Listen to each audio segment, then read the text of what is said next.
Assalomu alaykum. Biz bugun bir aktual mavzuni tanladik. 40 yoshdan keyingi ayollarning salomatligi bo'yicha va bugun bizning mehmonimiz Shafqatullo Turdialiyev, vrach, nutritsiolog, diyetolog. Shafqatullo, assalomu alaykum. Assalomu alaykum. Studiyamizga xush kelibsiz. Nima uchun aynan shu mavzuni tanladim? Chunki o'zimning yoshim 40 dan oshgandan keyin bir necha muammolarga duch keldim. Salomatlik sifatida aynan shu vazn ko'payib ketishida. Va menimcha bu muammo bitta menda emas. 40 yoshdan keyin bilamizki, gormonal fon ham o'zgaradi ayollarda.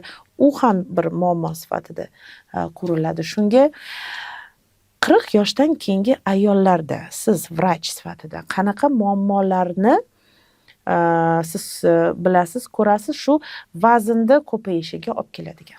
Endi bu rostdan ham hozir aytganingizdek aktual mavzu bo'lib qolyapti, chunki hozirgi kunda 40 yoshdan oshgan ayollarda juda ham ko'p holat bo'lyapti, ya'ni ortiqcha vaznlik va eng asosiy muammo u vaznni tushirish muammosi. Chunki yosh o'tgandan keyin xohlaysizmi yo'qmi, organizm qariydi. Ya'ni yoshlarga nisbatan 15 yoki 18 yoki 25 yoshli ayollarga nisbatan 40 yoshdan oshgan ayollarda ortiqcha vazn bilan bog'liq muammolarni yechilishi masalasi bor. Ya'ni qiyinroq yechiladi. Buning asosiy sababi nima? Buning asosiy sababi boya aytganingizdek gormonal o'zgarishlar. Bu birinchi masala. Ikkinchi masala, xohlaysizmi yo'qmi, fiziki aktivnost, ya'ni jismoniy faoliyat kamayadi. Ya'ni yoshlarga nisbatan, yoshligingizda masalan oddiy o'zingiz ham ko'proq harakat qilgansiz, 40 yoshdan keyin harakatingiz kamaygan. Bu asosiy nima deydi, masalalardan biri hisoblanadi. Yana ovqatlanish tartibi, ovqatlanish tartibingiz ham oldingiga nisbatan yosh o'tavergan sari ozgina muammolar kelib chiqaveradi. Sababi vaqtiga ovqatlana olmaysiz. Bola chaqa deydi, ayol kishi o'zi shunaqa. O'ziga qaramay qo'yadi desam ham noto'g'ri bo'lmaydi, chunki bu rostdan bor narsa. Chunki bizda kelishadi ayollar, yoshlari katta, lekin ves, ya'ni og'irlik tashlash muammosi yechish ozgina muammo bo'ladi. Uni uchun gormonal o'zgarishlarni bilish kerak va kerakli xulosalar bilan ish ko'rmasa bu masala juda ham qiyin. Mana misol uchun qarang, o'sha ayol deylik sezyapti vazni ko'payganini. Qaysi doktorga birinchi murojaat qilish kerak? Qanaqa analizlar topshirish kerak va kim bilan ishlash kerakki, sifat shu salomatligini to'g'ri yo'lga solib olish uchun? Ham vaznda o'z nima deydi, o'zini ham o'z qiyofasiga keltirish uchun. Endi bu vazn tashlash masalasida o'zi odatda 3 xil yo'nalishdagi shifokor birgalikda ishlashi kerak. Chunki men tushuntirib o'taman bu narsani. Birinchi o'rinda diyetolog, albatta, ikkinchi o'rinda endokrinolog va uchinchi o'rinda psixolog. Sababi diyetolog o'sha insonni ovqatlanish tartibini to'g'rilab beradi. Agar sizda ortiqcha vazn asosiy sababi noto'g'ri ovqatlanish bilan bo'ladigan bo'lsa, sizga hech qanaqa endokrinolog keragi yo'q. Agar sizda ortiqcha vazn faqat noto'g'ri ovqatlanish bilan yuzaga kelmaydi-da. Ortiqcha vazn juda ko'p holatlarda, ayniqsa ayollarda gormonal o'zgarish buzilishi natijasida kelib chiqyapti hozirgi kunda. Shuning uchun juda ham muhim bu endokrinolog tavsiyasi va endokrinolog yordami juda ham muhim. Bu ikkinchi masala, ya'ni ikkinchi yo'nalishdagi shifokor va uchinchisi psixolog. Nima uchun? Psixolog juda ham bir muhim o'rin tutadi bu masalada. Chunki psixologning maslahati bilan o'zini ko'rsatmalari bilan hamda diyetolog hamda endokrinolog birgalikda yaxshi natija bo'ladi deb o'ylayman. Mana deylik siz yoningizga keldi ayol, nimadan boshlaysiz ishni? Agar meni yonimga kelsa, birinchi o'rinda albatta analizlar topshirish kerak bo'ladi. Ya'ni qanaqa analizlar? Birinchi o'rinda umumiy qon analiz. Sababi umumiy qon analizidan biz bilamiz gemoglobin qanchalik baland yoki pastligini. Agar gemoglobin o'sha bemorda yuqori bo'ladigan bo'lsa, ovqatlanish tartibida 3 mahal emas, 2 mahal men tavsiya qilaman.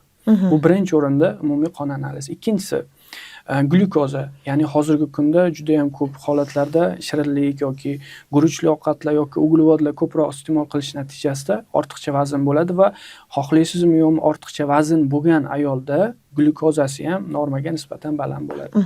Va yana bir masala qandli diabet.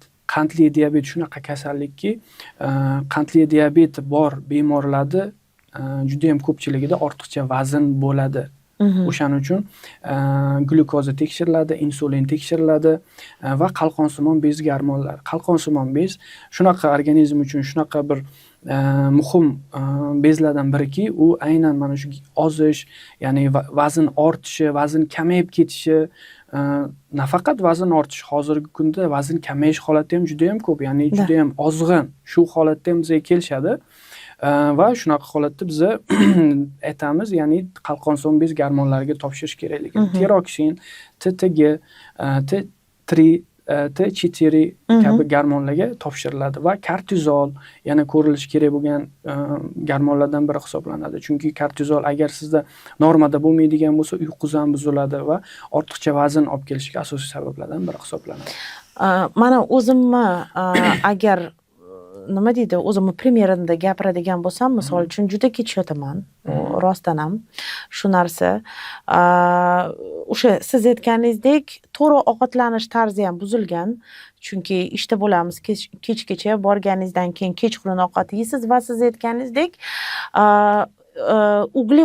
shu uglevodli ovqatlar shirinlik yoki bir qanaqadir tez uglevodli ovqatlar yegingiz keladi. Bu nimadan sabab? Yoki go'sht yoki bir oqsil yegingiz kelmaydi, shu payt aynan shokolad, tortik, yana bir narsalar shu yeganingizdan keyin mazza qilasizda. Nimadan muammo bo'lishi mumkin shu? Endi bu shunaqa holatki, organizmda agar qanaqadir vitamin yetishmasa, siz masalan shirinlikka o'ch bo'lishingiz mumkin. Vitaminlarni, minerallarni organizm uchun juda ham katta ahamiyati bor. Nafaqat biza o'zi bemorlar bilan ishlashda nafaqat gormonlarni, balki vitaminlarni tekshirib, analiz topshirtirib, keyin biza umumiy tashxis qo'yishimiz kerak bo'ladi. Shunaqa vitaminlar bor, agar u sizga yetishmasa, sizga shirinlikka masalan o'ch bo'lib qolasiz. Ya'ni misol uchun shirinlik deganda faqat tortlar nazarda tutilmaydi, tort yoki pirojniy. Ularda ya'ni uglevod deganda siz non yeysiz, misol uchun guruchli ovqatlar, kartoshka, ularda ham uglevodlar bor, misol uchun. Shuning uchun bu juda ham muhim masala hisoblanadi, ya'ni vitaminlar masalasi. Vitaminlar ham yetishmasa, organizmda shunaqa holat bo'ladi. Vaqtida uxlamaslikchi, shu kortizolni gapirdingiz. Vaqtida uxlamaslik ham qanchalik ta'sir qiladi? Vaqtida uxlamaslik o'zi uyqu normada, yosh katta, mana 40 yoshdan oshgan ayollar haqida gapiryapmiz, 8 soatdan kam bo'lishi kerak emas. 6-8 soat orasida bo'lishi kerak. Agar sizda shunaqa insonlar bor, ular faqat kechqurun faoliyatda bo'lishadi-da, kunduz uxlashadi. Men umuman ma'qullamayman bu narsani, chunki biz uxlagan vaqtimizda ayrim gormonlar, kortizolga o'xshagan gormonlar normada ishlab chiqariladi. Ya'ni uyqu 10 bilan 6 orasida bo'lganda, agar sizda uyqungiz normada bo'lmasa, birinchi o'rinda mana shu boya aytganimizdek kortizol nisbati buziladi va bu sizda ortiqcha vaznga olib kelishiga bir sababchi bo'lib qoladi, bir turtki bo'lib qoladi. Endi men ayta olmayman 100% shu holat sabab bo'ladi deb, lekin turtki bo'lishiga sabab bo'lishi mumkin. Uni ham gormonlarga topshirish kerak. Albatta, kortizolni ko'rish kerak. Kortizol baland bo'lsa, unda sizlar qanaqa yo'l tutasizlar? Kortizol baland bo'lsa, ovqatlanish ratsionini to'g'irlash kerak bo'ladi va kortizolni oshiradigan bitta ikkita mahsulotlarni menyusiga qo'shib bersak bo'ladi. Yana bitta masala, har doim shu dietolog bo'ladimi yoki sport bilan shug'ullanadigan odam bo'ladimi, har doim aytadiki, bitta dieta bilan ish bitmaydi. Baribir fizически o'sha nagruzka har kuni bo'lish kerak. Shu 10,000 qadam degan loyiha bor, hamma aytadi 10,000 qadamdan kam yurma. Qanchalik bu shu aytaylik 10,000 qadam qanchalik odam hayotiga, odam salomatligiga ta'sir qiladi? Endi bu yaxshi mavzuni tanladingiz, chunki men bitta narsa aytishim mumkin. O'zimning soham bo'yicha agar siz ortiqcha vazn bilan kurashayotgan bo'lsangiz, buni formulasi bor. Men sizga shuni aytib o'taman. Ya'ni formulasi birinchi o'rinda dieta plus jismoniy faoliyat va teng bu natija. Ya'ni men aytmoqchi bo'lganim 50% dieta, 50% jismoniy faoliyat. Siz bir kunda 10,000 qadam yurishingiz asosiy yurishingiz shart bo'lishining asosiy sababi qancha ko'p jismoniy faoliyatda bo'lsangiz, moddalar almashinuvingiz shuncha jadallashadi. Ya'ni metabolizm juda ham muhim bu o'rinda. Agar siz kam harakatda bo'lsangiz, metabolizmingiz tushib ketadi va shunga yarasha boshqa muammolar ham sabab bo'ladi. Masalan, oddiy sportchilar bilan ham biz ishlaymiz. Sportchilarda har doim metabolizmi yuqori bo'lishi shart. Chunki ularda sportchi, ular doim sport ichida yurishadi. O'shaning uchun ham ularda deyarli vес olish holati bo'lmaydi. Buning sababi metabolizmi doim baland bo'ladi. 10,000 qadam yurishi ham o'zini bir qanaqadir nima deydi, pravilasi bor.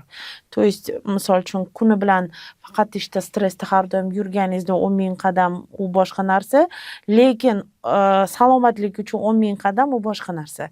Salomatlik uchun 10,000 qadam qanaqa yuriladi? Salomat to'ppa-to'g'ri aytdingiz. Masalan, siz katta bir zdaniyada ishlaysiz.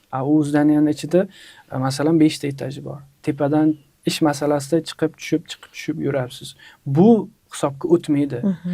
10,000 qadam toza havoda, hamma ishdan, stressdan xoli bo'lgan holatda albatta olib tashlash kerak. Miyadan chiqarib tashlash kerak. O'zingizni ishontirishingiz kerak. Nima uchun men psixologda aytdim boya?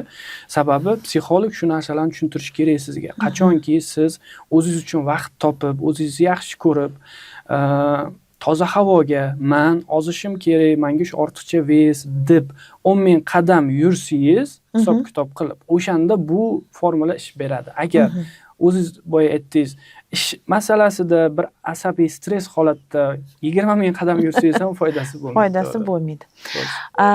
Dietaga keladigan bo'lsak, dietalarni o'zi aynan siz ham qo'llaydigan nechta tur dieta bor va qaysi tashxislarga qanaqa dieta ishlatgan ma'qul? Men ko'pincha keto dieta asosiy, endi mashhur dietalardan biri desak ham bo'ladi, chunki boshqa hammasini bo'lmasa ham asosiy ko'plarini sinab ko'rganmiz, lekin o'sha uglevodsiz dieta hozirgi kunda natija beryapti, chunki buning sababi ham bor. Sababi siz ovqatlangan vaqtingizda uglevodlarni qancha kamaytirsangiz, shuncha vес tashiysiz. Sababi uglevodlar birinchi o'rinda turadi kilokaloriya berish jihatdan. 1 gram uglevod yonishi natijasida yetarlicha kilokaloriya hosil bo'ladi. O'shaning uchun asosiy men keto dietani tavsiya qilaman. Eng mana yaqin orada eng zo'r natija bo'lgan vazn yo'qotish qancha bo'lgan sizda? Juda ham yaxshi savol berdingiz. Xo'p, men aytishim mumkinki, bir 6 oy oldin bitta bemor kelgan edi menga, ismlari Nargiza. To'g'risi men taklif qildim ularni ham, lekin ishlar borligi uchun kela olmadilar. Ularda 6 oy oldin metabolizmni ko'rdik, o'sha BMP dans natijalarini ko'rdik. Ularda muammo bor ediki, ya'ni qalqonsimon bez bilan gormonlar umuman normaga chiqmadi o'sha vaqtda. Tavakkal biza boshladik. Ya'ni men menyu tuzib berdim. Birinchi ochratda men qilgan ishim, ularni tavsiya qildimki, fitness zaliga chiqishlarini.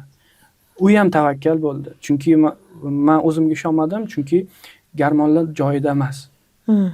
Hammasi yuqori, keyin o'zlari ham 128 vesda edilar. Bo'ylari 160 shunaqa. Endi bu holat ajreniyaning 4-stepeni hisoblanadi. Lekin shunaqa holatda ham biz tavakkal ish qildik. Ertasi kundan zalga chiqishni boshladilar. Ishonasizmi, hozirgacha dieta qilyaptilar. Kecha keldilar, o'sha kuni bizaga 102 kilogramm bo'libdilar. Haligacha dietada 20 kilodan 30 kilo. 30 kilo. 30 kiloga yaqin ves tashadilar. Men shu bemorimni aytishim mumkin, haqiqatan realni tabiiy yo'l bilan hech qanaqa men nimadirlar tavsiya qilmadim, faqat ovqatlanish ratsionini to'g'rilab Shu paytda yana bir nima deydi, gormonlarni tekshirib ko'rdimi keyin, undan keyin? Hali gormonlarni tekshirib ko'rmadik, qiziqmadik. Chunki u bizda natija bor. Keyin yana bitta savolda mana boshida siz gapirdingiz, endokrinolog, asosan endokrinolog, dietolog, psixolog birga ishlash kerak. Bizda shunaqa bir nima desam ekan, muammo borki, har bitta vrach alohida sizga yozib berganda umumiy kartina o'zi yo'q. Qanaqa sistemada ishlash kerakki, 3 ta vrach, o'sha siz aytganingizdek, psixolog, endokrinolog, dietolog misol uchun olaylik, eng ko'pi shu nima deydi, buqoq bilan bog'liq masalasi bo'lsa. Qanaqa ishlash kerakki, shu kollaboratsiya qilib bitta bemor ustidan siz yozgan yoki bu yozgan misol uchun yoki preparat deylik yoki bir qanaqadir tashxisda o'sha nima deydi, shifosiga bag'ishlangan narsalar bir-biriga qarama-qarshi bo'lmasligi uchun qanaqa ishlash kerak shu payt? Endi bu holatda birinchi o'rinda dietolog ko'radi, metabolizmini tekshiradi, qancha jir foizlarini ko'radi va agar analiz topshirish shart bo'ladi. Qachonki analizda normada chiqmasa, dietolog направлять qiladi, ya'ni endokrinologga. Endokrinolog analiz natijalarini ko'rib, o'zini назначениесini yozib beradi. Ikkinchi ochrat. Uchinchi ochratda oxirgi momentda psixolog, ya'ni psixologga ham alohida bemor o'zi borib ko'rinishi kerak, ya'ni u aytish kerakki, vес tashlash asosiy maqsadi bo'layotganligini va birgalikda psixologning ham tavsiyasini olib, uchalasini bemorni o'zi moslashtirish kerak bo'ladi. Yana bitta masala, biz boshida gapirdik, o'sha gormonal fon ayollarda aksariyat shu holda 40 yoshdan keyingi ayollarda gormonal fon o'zgarib ketadi. Bu endi tabiiy holat. Gormonal fon o'zgarganda endokrinolog deymizmi, ginekolog deymizmi, ko'pincha shu buqoq bo'lsa ham gormon yozib beradi. То есть har xil gormonlar bor, shu buqoniki bor, yana bir boshqa nimalar bor. Aksariyat holda o'sha gormonlar ham ves qo'shib beradi odamga. Ham ovqat yeyishingiz ham ko'payadi. Vesda o'zi ham nima desak ekan, mышца demaymizda, ishib ham ketadi odam. Shunaqa payt dietologiya, o'sha nutritsiolog yordami birinchidan qanaqa bo'ladi? Va qanchalik shu nima deydi, ta'siri qanchalik? Endi bu aktualniy temalardan biri desam ham bo'ladi. Sababi o'zingiz ham eshitgandirsiz. Shunaqa holat bo'ladiki, yosh bolalar masalan sal yoshi o'tgandan keyin 10-15 yoshlarga boravergandan keyin birdaniga to'satdan ves olish holati kuzatiladi. Sekin ularni tagini surishtirsangiz, ota-onasi aytishadiki, bizda shunaqa holat bo'lgan. Men o'zim so'raganman. Yoshligida bolam gormon olgan deydi. Gormon yoki ukol yoki qanaqadir tabletka uni ahamiyati yo'q. Yosh kattaligi ham xuddi shu narsa. 40 yoshdan o'tgandan keyin ham agar endokrinolog yoki qaysidir shifokor gormon yozganidan keyin u gormonlar hammasi masalan hammasi deya olmayman, lekin shunaqa holat bo'ladiki, ves olish holatlari kuzatilishi mumkin gormonlardan keyin. Shunaqa holatda biz aytishimiz mumkinki, ovqatlanish ratsionini to'g'rilanadi birinchi o'rinda, jismoniy faoliyatni oshirish kerak bo'ladi. O'shandagina bu masalani yechish mumkin bo'ladi. Yana bitta masala, ayollarga alohida bu bog'liq. Biz shu vazn agar ko'paysa, qayerdadir o'tirmasdan, dieta qilmasdan, zalga chiqmasdan turib ham ozsa bo'ladi. Bitta reklama eshitib olamiz, antimamnaqa dori bor ekan, ichib olsam, keyin shu bilan o'zimga kelib qolaman yoki ukollar, xilma-xil ukollar, hatto kapelnitsalar ham chiqib ketgan. Uni hozir nomlarini ham gapirmasam bo'ladi, lekin yaqin orada ham shu o'zimizni nima desam ekan, o'sha правоохранительный орган deymiz, ancha shu dorilarni, noto'g'ri kelgan sertifikatsiz dorilarni ushab, tamojnida ham ushagan. Lekin biz ayollar aynan shuni yaxshi ko'ramiz. Qanchalik birinchidan nimaga shunaqa bo'ladiki, shu miyada fikrda shu bor, agar shuni ichib olsam man zo'r bo'lib ketaman. Nimaga ahamiyat qilishimiz kerak shunaqa payt? Risk qanaqa?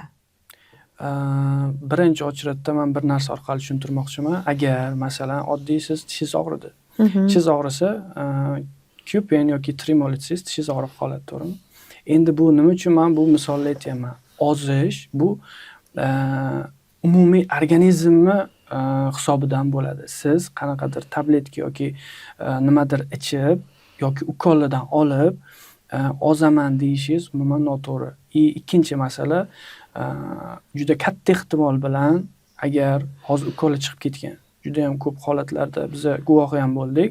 Bizdan so'rashasiz, dietologsiz shuni tavsiya qilasizmi deb. Men tavsiya qilmayman, chunki ukolni yoki tabletkalarni ichib ozganingizdan keyin ma'lum vaqtdan keyin, qancha ma'lum vaqt 1 yil 2 yil orasida siz boshida sizda rezultat bo'ladi. U 100%. Xursand bo'lasiz, chunki rostdan ham dori ichib ozdingiz, ukol olib oldingiz. Masala keyinchi degan masala. Ya'ni 1 yildan keyin sizda 100 nechadir kilo bilan ozgan bo'lsangiz, yana o'sha 120 yoki 130 undan 2 barobar oshib ketadi. O'shaning uchun men aytmoqchi bo'lganim, ozish masalasida butun organizm ishtirok etadi. Shu narsani biz tushunib olishimiz kerak bo'ladi. Ko'pchilik o'ylaydi, yo'q, ozish bu nima deydi, oddiy jarayon emas-da. Ish bu. Bu butun organizm safarbar qilinadi-da ozishga. Masalan, boya aytdim, tishingizda og'risa, faqat tishingiz masalasi. Oddiy dori ichsangiz o'sha joyi og'riq qoladi. Lekin ozish masalasi butun organizm safarbar qilinadi. Uni inobatga olish kerak. Bunga sabr bilan hamma tarafda mukammal o'rgangan holatda bu masalaga yondashmasa, bu qiyin masala. Niyatingizga yeta olmaysiz.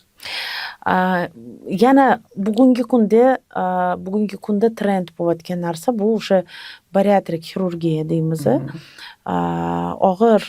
Juda bir og'ir bemorlarni shu og'ir bemorlarni oldin oshqozonini olib tashlashardi, lekin hozir meni nazarimda aynan o'zi 10 kilo yo 15 kilo shu normasidan baland odamlar ham borib xirurgga borib oshqozonini oldirib kelishyapti. Sizni bunga fikringiz qanaqa? Birinchidan, kimga bu narsa kerak? Astoydil kerak. Va kim uchun bu narsa kerak? Avvalambor shunaqa savolga javob berishga imkoniyat berganingiz uchun rahmat aytaman, chunki men bu narsani aytmoqchi edim. Bu juda ham seriozniy, ya'ni jiddiy masala. Qachonki hozir juda ko'pchilik bu ishni qilyapti, sababi tushuncha yo'q. Buni qilishdan oldin bu qachon bariatrik operatsiya tavsiya qilinadi? Qachonki sizda ojireniyaning oxirgi tipi, ya'ni shifokorlar aytadi, sen ozmasang boshqa yashamaysan. Masalan, 150 kiloli bemorlarni ham ko'rganmiz. 200 kiloli bemorlar ham bor. Ularda qachon eng oxirgi variantingiz qolgandagina siz u operatsiyani qildirishingiz mumkin. Lekin hozirgi kunda boya aytganingizdek 80 kilogramm, даже 70 nechidir kilogramm bo'lib ham operatsiya qildirib ozganlar ham bor. Faqat masalaning yana bitta tarafi bor. O'zimizga shu holat bo'lgan, men o'zimga 2 ta bemor kelishgan. Endi birdaniga kelishmagan, ora-orada bir vaqt bo'lgan, ya'ni operatsiya qildirib, ozib, 2 yildan keyin yana ves olib bizga kelishyapti. Endi tasavvur qiling. Endi qanaqa qilib buni izohlashingiz mumkin? O'zi juda ham afsusda, masalan, lekin kech. O'sha narsani tushunish kerak.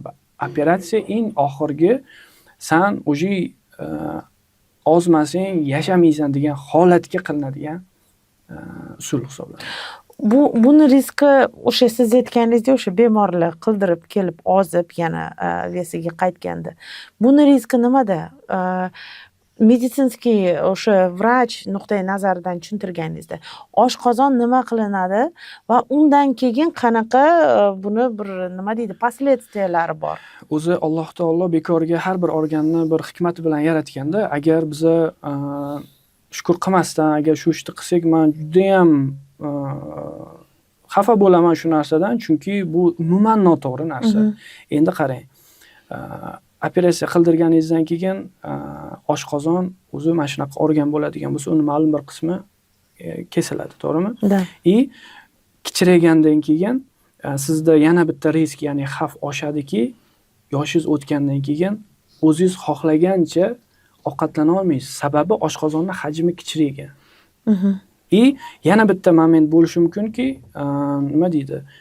Qancha ko'p ovqatlanganingizdan keyin oshqozon sekin nagruzka bilan kattalashishni boshlaydi. Bu taraflari bor. O'shaning uchun bu masalani shifokor bilan juda Kesilgan oshqozon ham tortilib qotayadi. Albatta, u yana boshqa muammolarni ham keltirib chiqaradi. Va yana bitta shu oxirgi savolim sizga shundaki, dieta deymizmi yoki oddiy ovqatlanish deymizmi, shu ovqatlarni hazm qilishda fermentlarning roli qanaqa o'zi? Endi fermentlar juda ham muhim rol o'ynaydi. Sababi organizmda tripsin, lipaza, amilaza fermentlari mavjud bo'lib, ular oqsil yog', uglevodlarni parchalaydi. Siz ovqatlanganingizdan keyin u ovqat mahsulotlari oshqozonga tushadi hamda o'sha maxsus fermentlar ta'sirida parchalanib, hazm qilishda juda ham muhim rol o'ynaydi. Agar organizmda fermentlarni, masalan, bu jigar asosiy vazifani bajaradi, ya'ni bu fermentatsiyada. Jigar funksiyasi buzilsa, ovqatlanishingiz ham buziladi. Va fermentlar ham o'zini faoliyatida bo'lmaydi. Oxirida tavsiya bering, sizga kelayotgan mana yangi sizni topgan borib bemorlarga, vaznini yo'qotish xohlagan bemorlarga qanaqa tavsiya berasiz? Birinchi o'rinda o'zlarini ishontirishlari kerak bo'ladi. Eng birinchi o'rinda psixolog deb bekorga aytmadim. Psixologiya juda ham muhim. Sababi siz birinchi o'zingizni ishontira olishingiz kerak. Ayrimlar keladi bizga, o'zida motivatsiya yo'q. Ya'ni hayot tashlar bilan charchagan yoki qanaqadir o'zining muammolari.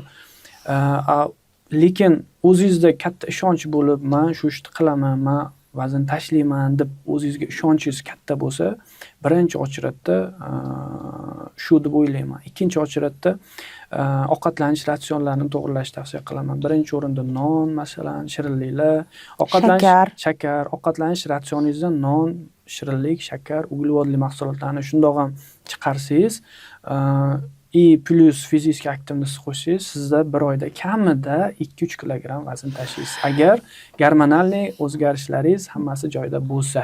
Endi biz o'zbek xalqimizda issiq tandirdan chiqqan issiq nonlar, qozonda o'choqda pishgan oshlar degan narsalar bor. Mana o'sha yerda ham guruch bor, uglevod hammasi, non ham mazasi qochib qoladi-da, hali nima chiqqanda. Shunaqa payt nima qilish kerak? O'shaning uchun men aytdim sizga, birinchi o'rinda siz irodali bo'lishingiz kerak. Nafsingizni tiya olishingiz kerak. O'zingizni ishontirishingiz kerak. Hamma narsada nafs. Hamma narsada. Qachonki siz o'zingizni ishontirib, mustahkam irodangiz bo'lsagina bu ishni qila olasiz. Chunki bu boya aytganimdek oddiy masala emas. Butun organizm rol o'ynaydi bunda.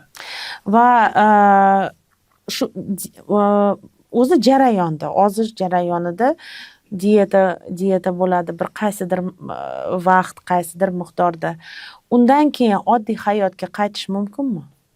O'sha biz aytganimizdek oshlarni yeyishga misol uchun juda ko'p bo'lmasa ham, lekin me'yorida. Qaytish jarayoni bormi shunda? Bu yaxshi savol berdingiz. Bu chunki masalan siz og'irlik tashladingiz, keyin yana xohlayapsiz o'sha har doimgidek ovqatlanishga o'tishdi. Bu narsani ilojisi bor, faqat me'yorga amal qilish kerak bo'ladi. Agar siz 80 kilogramm bo'lsangiz, siz uchun ideal ves 60 kilogramm bo'ladi, to'g'rimi? Siz 60 kilogramm emas, 55 kilogrammga tushishingiz kerak bo'ladi. Qachonki ves olmaslik uchun. Sabab 55 ga tushganingizdan keyin siz yana odatdagidek ovqatlanish ratsioniga o'tganingizdan keyin 55-60 kilogramm atrofida ushlab yurishingiz mumkin vesingizda. Shu tarafini inobatga olish kerak. Chunki sizda o'zi ancha tushuncha hosil bo'ladi. Ozgina yegandan keyin o'zingizga signal boradi miyaga. Yo'q, men o'zi yetarli menga. Yetadi. Da. Chunki o'zi siz ancha narsani o'zi tushunib olgan bo'lasiz. Ya'ni 20 kilogramm tashlasangiz. Shafqatullo, sizga katta rahmat. Menimcha keyingi mavzuni shu stress bilan bog'liq qilsak bo'ladi. Negaki? Chunki bugungi kunda hammamiz shu ishda ham stress olamiz, uyda ham, chunki hayot o'zi murakkablashib ketyapti. Shunga ham menimcha stress va vaznda juda bir to'g'ri qarama-qarshi ham, to'g'ri ham svazi bor. Shuning uchun sizga yana bir bor rahmat. Sizga ham rahmat. Keladigan odamlar borsa, например, Olimpiya qo'mitasidagi meditsinskiy sentrga, shu med sentrga boradi. Shafqatullo Turdialiyev bugun bo'ldilar. Keyingi mavzularda uchrashguncha